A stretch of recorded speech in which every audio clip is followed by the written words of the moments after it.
I have to check if the camera is actually recording. Alright, it does. Holy shit.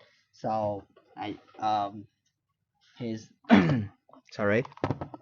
So here's the story.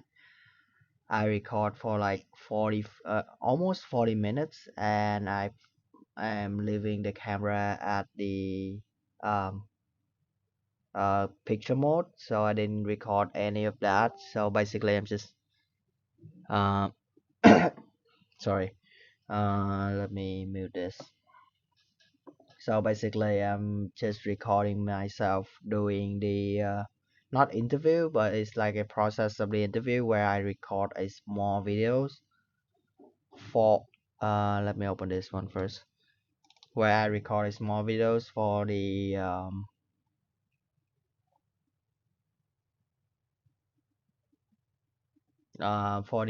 interview where I'm working to create a website, a 3D website for them. So I'm just gonna re-recording those. I will make this quick, and then today's session is gonna be like 10 minutes, top 15 minutes, because I am tired right now. I'm tired of talking to a mic and speaking English, because it is what it is. So basically, it's a platform where a 3D web position that is I'm interviewing in. So right now I'm just gonna go record those again, edit it with the voice. I'm gonna use the voice from this guy instead of the other guy, but I will recording both just to check if the camera quality is actually good from that. So one, two, and three. So hi, this is gonna be a small demo of the 3D web that I got assigned to. So here I read the requirement or the file, but I didn't know if you want the mobile base and the manipulator into one scene or separate scene. So I'm just gonna do separate scene and tell you how you can do it in one scene. So as you can see here, this is gonna be the mobile base where you can move the base, you can rotate it. You can see in the heading here, you can see all the start that I am working on. You can take a look here. You can also see the line that the tray that I left here. You can see the line here, philosophy, and angular view. You can also take a look at the performance here, like uh, draw call, the triangle, the texture, and the JS.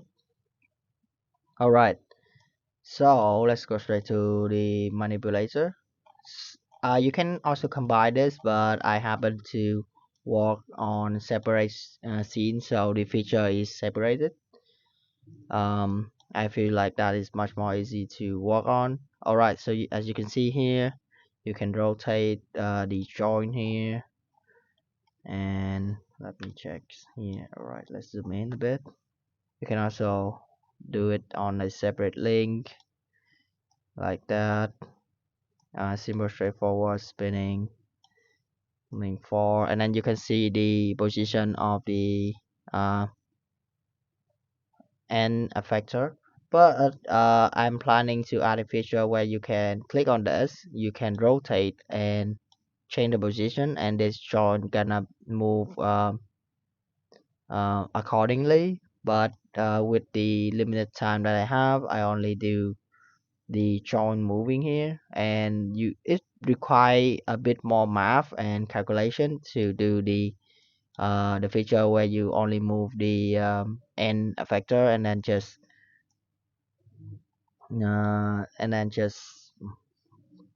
move the other joint accordingly. But here, yep.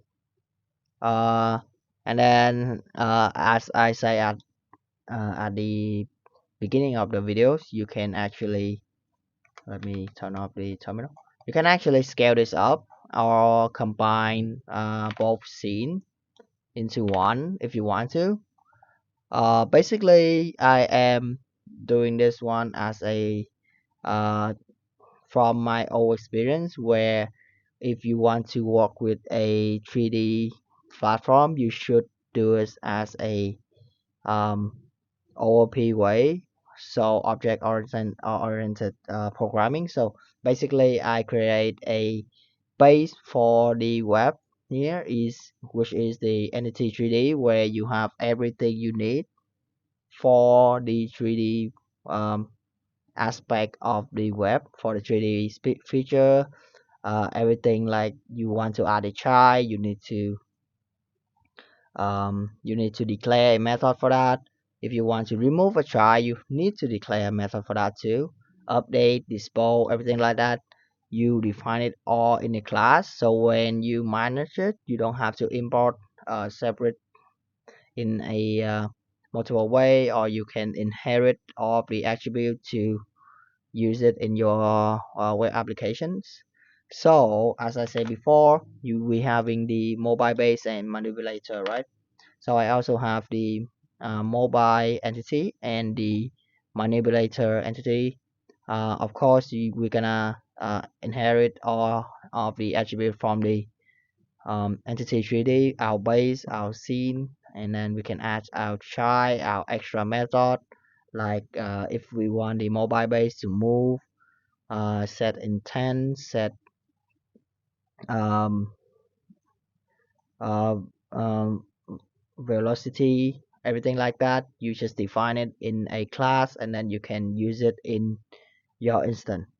So basically, you have almost full control of the object that you want to work on, or the device you want to work on, similarly to the manipulator entity. So also using the 3D entity here, and then getting all the method that we want. Set the join value, you can move the join, we can update everything like that. So as I said before, I'm using a simple straightforward factory method to create the instant and then add it to the scene. If you wanted to let's say if you want to create a complete um, scene where you have both, you just create a new class and then inherit or use all the method, or create the method that you need for that specific object. That's how you scale up and use that object. I think that's it for the demo, and I having a lot of fun. I learned a lot from just doing this small little project in a small time. So I'm really excited if I being processed to the next step or not. Thank you for uh, listening.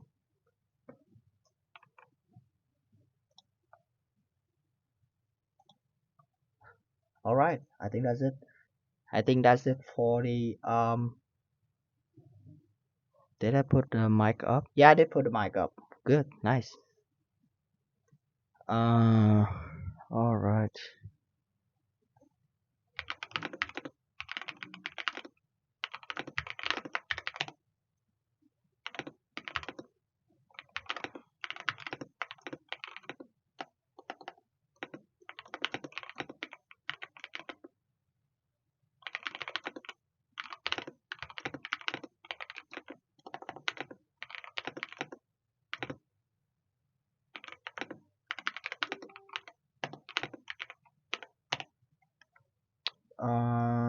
I'm just texting some stuff because I'm decided to find single instead of just pre-ordering everything. So let's see here. All right, I think I'm done setting up the thanksyou result, right? Have I? No, I have. Okay, let's open this up. Let's drag it into this. 6 point something gigabyte.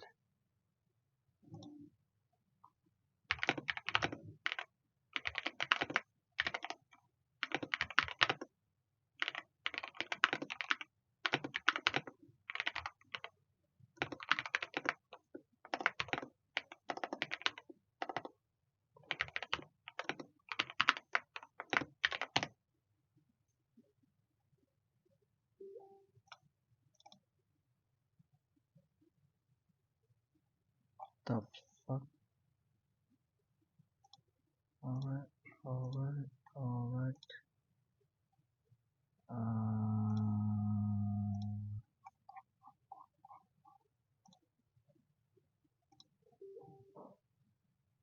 No, why the heck do you, huh?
We should have the series on this side. Yes, we do. What the heck is this? I don't want this.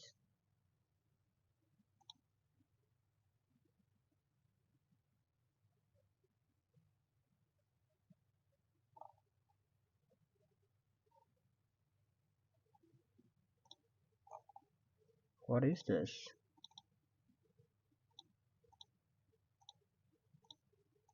Okay. Where's Magic Remote Monitor though? I do not know what the heck is that.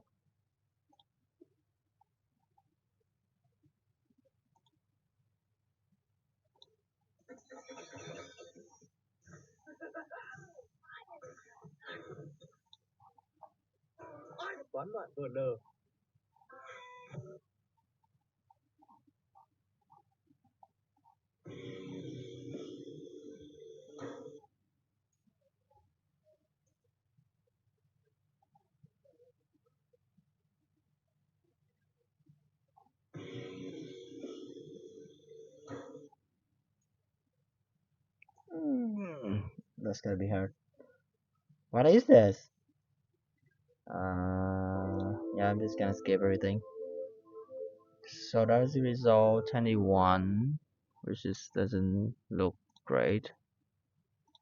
So I'm just gonna edit the videos right now. So it should be today's section is really short, around 15 minute max. So yeah, hope you enjoy the videos and see you tomorrow. Yeah, tomorrow.